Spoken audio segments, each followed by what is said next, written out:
जय हिंद प्यारे बच्चों। तो स्वागत है आपको फिर से हमारे इस नए वीडियो में। तो आइए बच्चों, आज शुरू करने 7 नंबर क्वेश्चन। 7 नंबर क्वेश्चन क्या बोला है कि भूमि के एक बिंदु से 20 मीटर ऊंचे भवन के शिखर पर लगी एक संचार मीनार। समझिए बच्चों, क्या बोला कि भूमि के एक बिंदु से 20 मीटर ऊंचे, यह भूमि है, यह क्या है, एक भूमि है। भूमि के एक बिंदु से इस पे एक लगा मीनार है, इस पे क्या है, भवन है। सॉरी, पहले क्या है, भवन है।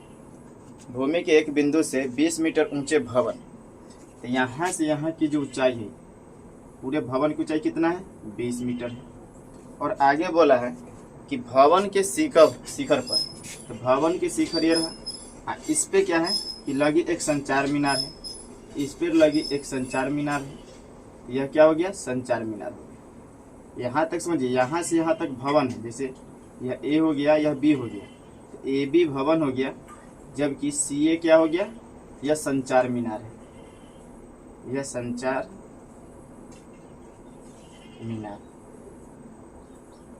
और यह क्या हो गया, यह भवन है, ये वाला ए बी भवन और सी ए क्या हो गया, संचार मीनार है। दिखाई दे रहा होगा।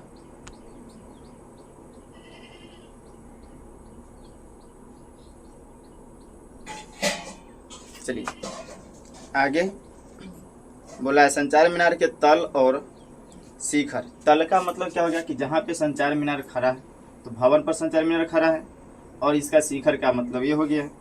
तो संचार मीनार के तल और शिखर के उन्नयन क्रमशः कितना है, 45 डिग्री और 60 डिग्री।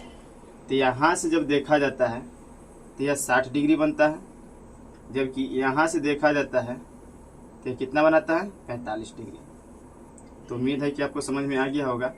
यह देखने पर कितना है, यह देखने पर है 60 डिग्री, और यह देखने पर कितना है, 45। यानी जब तल से देखा जाता है, यानी आप ऐसे कहिए कि भवन के शिखर से देखा जाता है तो 45 डिग्री का कोण बनता है, जबकि संचार मीनार के शिखर से देखा जाता है तो पूरा 60 डिग्री का कोण बनता है। ये बात समझ में आ गई। तो आइए इसको बनाना बोला है क्या, निकालने के लिए मीनार की ऊंचाई ज्ञात कीजिए।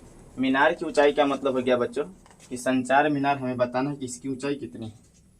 तो आइए सीखते हैं संचार मीनार कैसे निकाला जाता है। देखिए बच्चों, हम लिखेंगे क्या, माना कि ए सी संचार मीनार है, ए सी संचार मीनार है जिसकी ऊंचाई, जिसकी कुछ नहीं दिया हुआ है, तो हम क्या मान लेते हैं, x मीटर है, जिसकी ऊंचाई कितना है, x मीटर, तथा ए बी भवन है जिसकी ऊंचाई कितना है, 20 मीटर। तो अगर पूरे BC की बात करें तो क्या हो जाएगा, तो BC बराबर क्या होगा, तो 20 मीटर प्लस का x मीटर। इतना बात तो समझ में आ गया होगा। यानी कहने का मतलब यह है बच्चों, समझिए, भवन की ऊंचाई कितना है, 20 मीटर। संचार मीनार की ऊंचाई हम क्या मान लिए है, x। 20 प्लस x अगर जोड़ देंगे, यह x मीटर हो गया, तो 20 प्लस x जोड़ेंगे तो पूरा BC नहीं मिल जाएगा। आ गया। हमें जो निकालना है इतना ही तो निकालना है। तो देखिए, एक छोटा सा त्रिभुज दिया है, लंब, यहाँ देखिए, तो ए बी और ये नाम दे दीजिए, सी है तो डी दे दीजिए। तो ए बी डी में देखिए, तो यह लंब है, तो ऊपर वाला को भूल जाइए, थोड़ा देर के लिए इसे भूल जाइए। छोटा सा त्रिभुज देखिए, तो ए बी डी में देखिए, तो यह लंब दिया है, आधार ही तो निकालना है। तो हम कई बार बोल चुके हैं, हर वीडियो में बोलते आ रहे हैं कि जो दिया है वो और जो निकालना है वो दोनों का रेशियो ले लीजिए, तो आपका आंसर आ जाएगा, यानी आधार आ जाएगा नीचे वाला। तो हम क्या करने वाले, लिखेंगे त्रिभुज ए बी डी में, क्या लिखेंगे, त्रिभुज ए बी डी में। त्रिभुज ए बी डी में क्या होगा, तो कोण बी बराबर कितना है, 90 डिग्री। कोण बी बराबर कितना है, 90 डिग्री। कोण बी 90 डिग्री हो गया। अब क्या लेंगे, लंब यानी ए बी बटा में क्या हो जाएगा, डी बी बराबर। अब बताइए, लंब बटा आधार किसके बराबर है, लंब बटा आधार किसके बराबर होता है, tan के।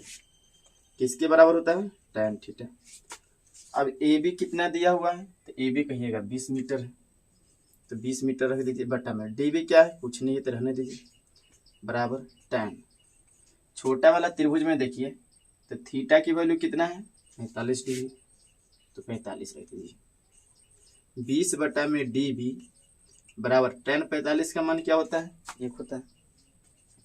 इसके भी नीचे 1 होगा, हर कोई संख्या के नीचे 1 छुपा रहता है, क्रॉस मल्टीपल कीजिए तो हो जाएगा डी बी बराबर 20 मीटर।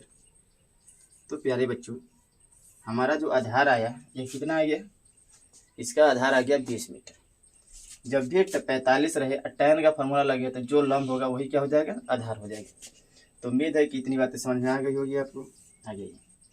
आगे अब ले लीजिए बड़ा वाला त्रिभुज। बड़ा वाला कहने का मतलब क्या है, तो ये पूरा यहाँ से लेकर के पूरा यहाँ तक लंब बटा आधार। लिखिएगा त्रिभुज सी बी डी में कोण बी बराबर कितना हो गया 90 डिग्री। यहाँ तो कोई समस्या नहीं है। अब इसमें देखिए बच्चों कि जब हम लेंगे क्या तो सी बी बटा में क्या हो जाएगा डी बी बराबर लंब बटा आधार किसके बराबर होता है tan थीटा। सी बी क्या है तो कहिएगा जो सी बी है यानी बी सी जो है ये ए सी प्लस क्या है ए बी है, क्या है ए सी प्लस ए बी है बट्टा में डी बी क्या है तो ये डी बी। देखिए डी बी कितना है 20 मीटर है बराबर tan थीटा की वैल्यू कितना है 60। चलिए इतना समझ में आ गया। अब आगे देखिए ए सी रियल में क्या है 1 है प्लस के ए बी क्या है तो कहोगे ए बी 20 है। और आप याद कीजिए कि हम बी सी बराबर क्या माने थे 20 प्लस एक्स। देखिए लिख देना x प्लस 20 लिखिए 20 प्लस एक्स लिखिए। अब यहाँ से आ गया 20 बराबर tan 60 का वैल्यू क्या होता है बच्चों तो कहिएगा tan 60 का वैल्यू होता है √3। अब यहाँ से नीचे 1 होगा, 1 से क्रॉस मल्टीपल तो x प्लस 20 बराबर क्या हो गया 20√3। तो x का अगर वैल्यू निकालते हैं तो 20√3 ये प्लस में उधर जाएगा तो माइनस का 20, x बराबर क्या हो गया तो 20 कॉमन कर लीजिए तो क्या बचेगा 20 कॉमन जब यहाँ से निकल गया तो बचा क्या √3 और माइनस यहाँ से पूरा 20 निकल गया तो क्या बचा 1 मीटर। यह हो गया किसकी ऊंचाई, यह हो गया संचार मीनार की ऊंचाई हो गया। तो बच्चों समझ में आ गया होगा। तो चलते हैं अगले प्रश्न की ओर। तो ये बच्चों 8 नंबर क्वेश्चन समझते हैं। 8 नंबर क्या बोला है कि एक पेडेस्टल के शिखर पर 1.6 मीटर ऊंची मूर्ति लगी है। पेडेस्टल का मतलब होता है जिसमें मूर्ति खड़ा रहता है ना, जैसे कि इस तरह से क्या हो गया पेडेस्टल हो गया और इस पे किसी मूर्ति को क्या किया जाता है कि रख दिया जाता है। और इसी को हम क्या कहते हैं इस पे जो मूर्ति रखा होता है ना जिसपे, जिसे आम भाषा में ऐसे समझते होंगे आप चबूतरा को हम क्या कहते हैं पेडेस्टल। तो यहाँ पर जो चबूतरा है ना, चबूतरा पर जो मूर्ति की हाइट है, इस मूर्ति की हाइट कितना है 1.6 मीटर है। बताया समझ में। तो हम लोग ऐसे आकृति थोड़ी बनाने वाले हैं, हम लोग जो आकृति बनाने वाले हैं सिंपल देखिए कि ये जमीन है, क्योंकि चबूतरा कहाँ बनेगा जमीन पर। अब जमीन है, यहाँ पर एक क्या किया गया कि पेडेस्टल लगा दिया गया और इस पेडेस्टल के ऊपर ना 1.6 मीटर यानी यहाँ से यहाँ की जो हाइट दे दिया 1.6 मीटर, यह दे दिया मूर्ति की हाइट ए बी सी, यानी ए बी की जो हाइट दे दिया कितना दे दिया 1.6 मीटर। बच्चों दिखाई देता है कि नहीं देता है देख लीजिएगा।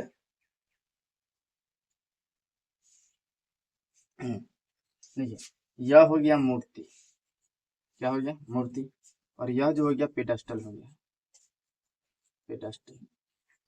ठीक है आगे देखिए क्या बोला है, भूमि के एक बिंदु से मूर्ति के शिखर का उन्नयन कोण 60 डिग्री है। भूमि के एक बिंदु से मूर्ति का शिखर का उन्नयन कोण, देखिए भूमि की एक बिंदु हो गया। अब भूमि के एक बिंदु से किसका बोला है मूर्ति के शिखर का, तो मूर्ति का शिखर ये रहा और यहाँ से जब यहाँ देख रहा है तो इसका यहाँ यानी नीचे से व्यक्ति देख रहा है ऊपर की ओर, तो इसका उन्नयन कोण कितना है 60 डिग्री। और उसी बिंदु से पेडेस्टल के शिखर, पेडेस्टल के शिखर का मतलब ये वाला बिंदु हो गया, पेडेस्टल के शिखर का उन्नयन कोण 45 डिग्री है। अब यहाँ से देखिए यहाँ से जब देखता है तो यह कोण कितना बनता है 45 डिग्री, जबकि यहाँ से देखने पर पूरा कोण कितना बनता है 60 डिग्री। आप ऐसे ध्यान रखिए, हम अलग अलग लिख देते हैं, ये हो गया 45 डिग्री और ये हो गया 60 डिग्री। समझ में आया। तो बोला क्या है, बोला है पेडेस्टल की ऊंचाई ज्ञात करें। देखिए पेडेस्टल की ऊंचाई ज्ञात करने के लिए आपको क्या करना होगा, समझिए, थोड़ा सा बात को समझिए, आपको समझ में आ जाएगा। समझना क्या है कि देखिए हमको हाइट यहाँ से यहाँ तक दिया है और पूछा पेडेस्टल की हाइट यानी ए निकालना है। तो बच्चों जो निकालना है उसको हम मान लेते हैं कि ये एक्स मीटर है, जो निकालना है उसे हम क्या मान लेते हैं, एक्स मीटर है। अगर एक्स मीटर है तो पेडेस्टल की टोटल हाइट क्या हो गया, तो कहोगे 1.6 प्लस में एक्स मीटर, यानी टोटल एसी की ऊंचाई कितना हो गया, 1.6 प्लस में एक्स। अगर ये टोटल में से इतना हटा दे यानी 1.6 को हटा दे तो बचेगा क्या, एक्स, यही तो इसकी हाइट हो जाएगी। तो आइए लिखते हैं इसको और समझते हैं। समझना क्या लिखेंगे, माना कि BC एक पेडेस्टल है जिसकी ऊंचाई x मीटर है एवं AB एक क्या है, मूर्ति है जिसकी